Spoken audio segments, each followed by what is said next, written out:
Tell me about then your thoughts and definition on good photography. I mean, I have this discussion quite a few times with many people, even non-photographers, right? And I get a lot of pushback like, well, art is subjective, photography is subjective, it's in the eye of the beholder. And I push back, go, well, there is such a thing as good and bad photography, and it's up to us to just maybe discern that difference. Am I right in thinking that? And what do you think? Yeah.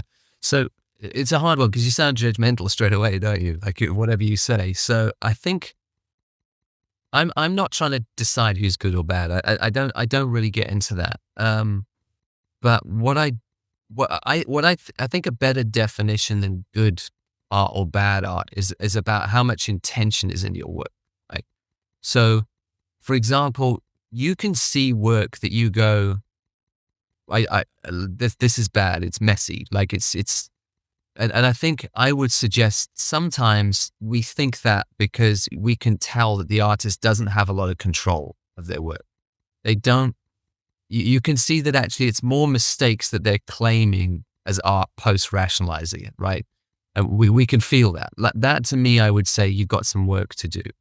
But I could see art that's equally visually messy, but I can tell there's control in it. And the artist is doing that on purpose. That to me is the difference between good and bad. Something might not be my taste because I'm quite my photography is fairly clean and straight laced.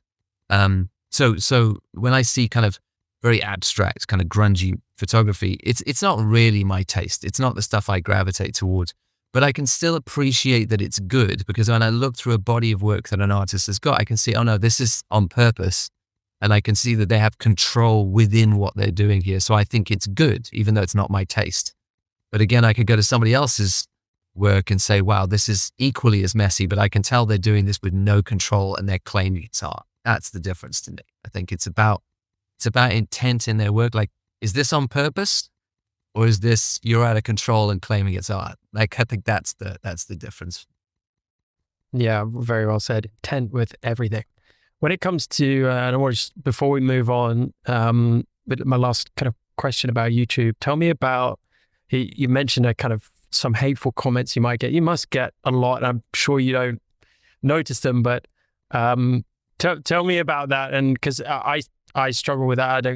I just get a few comments and posts, but some not so nice. And it's difficult to ignore that, or it's difficult to not try and find some truth in it if you're humble enough and you have some humility. But how do you approach that? And maybe give us an anecdote of one of the worst comments that you've had on your YouTube posts.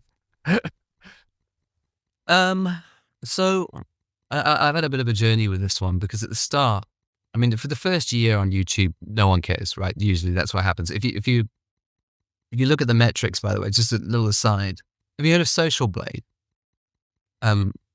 So it's an interesting tool to go and see. You can plug in anyone's YouTube or Instagram and you can kind of see the growth over time. It's interesting to go see the graphs. Usually the first year you don't see any traction. And I think that's because YouTube is waiting to see if you're going to stick around, right? So if you post consistently for a year, something seems to click at a year. It certainly used to. That they're like, okay, they're sticking around and they're consistent. Now we can push their videos more because we can get ads on them because they're going to stick around. Because so many people start channels and abandon. They're not going to put lots of ads on those and promote them because you're not going to be here in a few months. But that after that year clicks in and it starts to push them, that first of that sort of second year where things start to lift, that's when the most trolls come around. So you're in the thick of it right now, I would guess. And that's normal and it's a good sign because it means that people recognize that traction and jealous people will come and try and rip it down. Right. It is a good sign. That's the thing to start with is it's hurtful, but it means it's going somewhere. In that stage, I did it wrong. I kicked off at people. I went back at people, I wasn't like rude, but I definitely, I'm not intimidated by a bit of conflict online. And I was happy to go back at people and have arguments with them. And I did that for about a year. I would go, in fact, I had, especially on Instagram for some reason. I mean, my friend Josh, who's a street photographer, Joshua Jackson, he used to say like, you're really sweet on your YouTube videos, but I'm not sure who the guy is in your Instagram comments. And he named him Sassy Sean. That was his like name for me. And I think so. I think yeah, I just did it wrong. I just pushed back. I didn't like who is this person who's coming here and telling me my work is rubbish, you know. And then there was a day where I just had a realization. I was going backwards and forwards with somebody on a particular image that they'd kicked off about. It was a woman who was just really angry, and it's rare. It's very, very rare. It's a woman. It's usually a man on Instagram, but in this case, it just happened to be a woman. And she was saying, it was a particular image I take. She's like, "Why are you posting this junk? I could take better images out of my bedroom window and not even have to leave the house." Something like that. And it was a long thing where she was going at me. She was really going at me.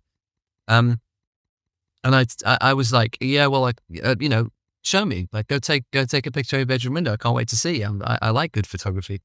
And I was going backwards and forwards with her, you know, being a bit snarky about stuff.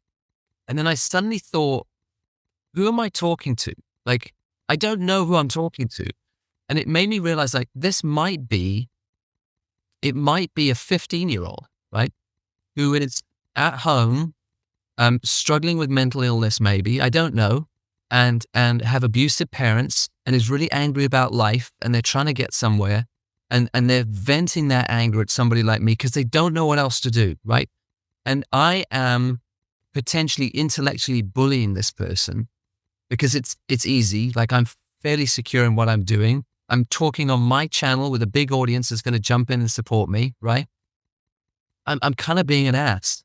And it was suddenly very, very clear. And it was kind of an inflection point for me in that journey going, I can't take people kicking off at me seriously. I don't know what their situation is. That kind of anger never comes from a happy, healthy person. They're going through something. And if I kick off at them on my own channel, because I can, I'm not actually, I'm not a human being I'm proud of at that point, right? And so rather than thinking of myself as a victim, like somebody came through and they said a mean thing to me and now I need to fight them. And, you know, I've never ever, for example, done a talk, and I do a lot of talks around, I've never had a live troll, right? I've never had someone stand up at the Q&A at the end and say something like that live. It's only people who are scared and angry at home, doing it anonymously. And that doesn't deserve my anger back. That deserves genuine pity. Like, they're going through something and it must be very hard for them.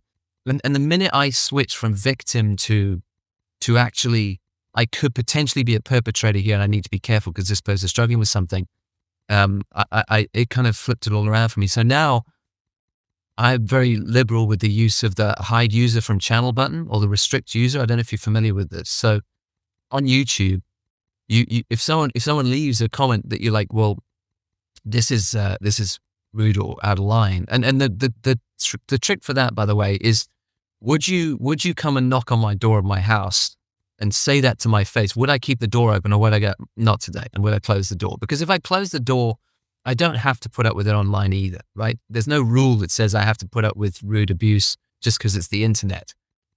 So if it doesn't pass that test, if you're not going to be polite, I just click the hide user from channel button.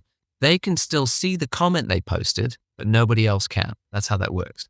Same thing on Instagram. If someone leaves a comment like that, then you have the restrict user. So if they're just being rude and trolly, I can just go restrict user. They can still see their comment there. I can see it, but nobody else can. Because the reason they're usually posting it is to cause some drama, to get some attention, so people will click and go and check their work, which really works, by the way.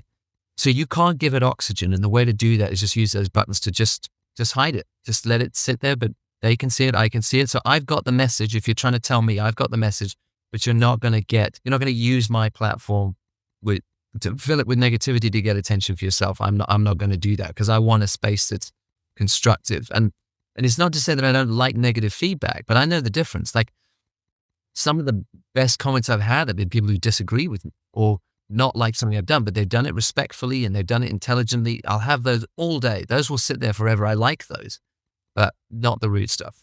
I've got no time for it. And that gets hidden.